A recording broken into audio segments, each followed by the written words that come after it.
Can you tell us about the creation of the mankind and the science involved? That is another subject. The we will skip the creation of the earth. Maybe we'll talk about another subject another time. But Reverend Marcus have asked me about how mankind came to be. Well, it turns out to be that after the creation of the earth, and the terraforming of the earth, on the sixth day, Elohim have decided, have wanted to create a humans, and they've created man and woman, and they call them Adam. They call both the creation Adam. Now, the word Elohim must be clearly understood here. The word Elohim is plural, is not singular. That's number one. Number two, the word Elohim is an angelic or divine entity. Actually, it's an angelic entity, and the proof for that exists in many places in Genesis. For example, the three angels that came to visit Abraham was called Elohim. The angel that fought with Jacob before he crossed the Yabok River was called Elohim, and so forth. The word Elohim is not God, but rather it is a angel. I refer to it in my book as an advanced beings, or if you wish, a being of light. Now those beings are the one who decided to create us, or rather to make us. And they made something from something, not something from nothing. Those beings could be the manifestation of the Creator, as we know in theology. There is several passages in the five books of Moses, and I'm referring right now to Genesis and to Exodus.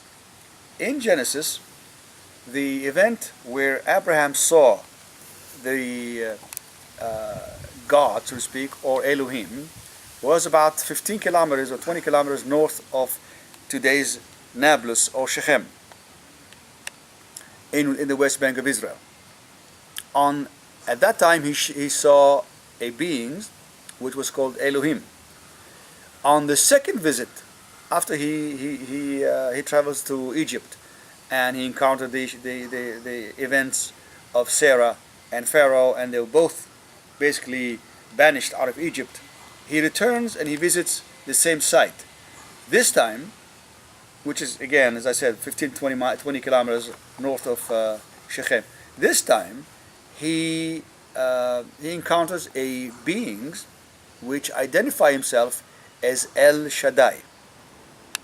Now, one can think of it as two aspects of the same divine, or one can look at it or understand it as two separate levels of the divine.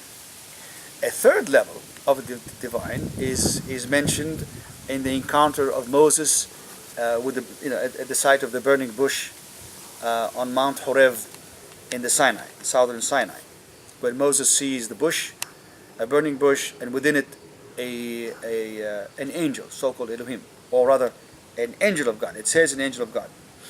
Can you, Ms. Moshe, explain a little bit about the four divisions that we have in the book of Genesis in theology, called Yahwehist, Elohimist, and El Shaddaiist or El Elionist? Yeah, it is my opinion that the scholars, the biblical scholars, are mistaken in thinking that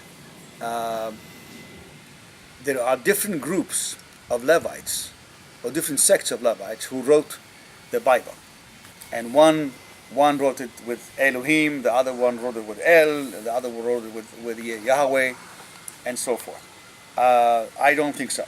I think it's the same thing, but different level. Let me just finish my thoughts about the third level that Moses encountered, where he identified himself, this beings identify himself as Ehyeh asher ehyeh, I am that I am. But in Hebrew, and he says to Moses, in fact, I have shown you a level that I have not shown to Abraham, Isaac, and Jacob. In other words, a different, higher level of manifestation, if you wish, or different level of the divine. That's all we can say. Now, in my opinion, there are 7 different levels of existence, or rather of the divine.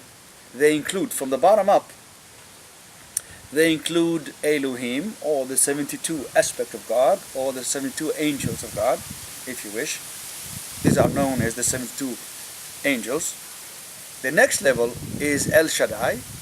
The third level is Ehyeh Asher Ehyeh. The fourth one is Yahweh. However, the pronunciation of Yahweh, or Jehovah as people have called him, is wrong. It is really, should be pronounced Yahweh, which is in Arabic and Aramaic is the spirit or the wind. And that's how the correct pronunciation of the word Yud He Vav He should be Yahweh, not Yahweh. So That's you're the fourth. saying, That's the fourth. The fifth one is Yahweh. The sixth one is Yah, and the seventh one is a single point Yud, which no one can pronounce because it's a single tone, and it has no pronunciation. Okay, can you go back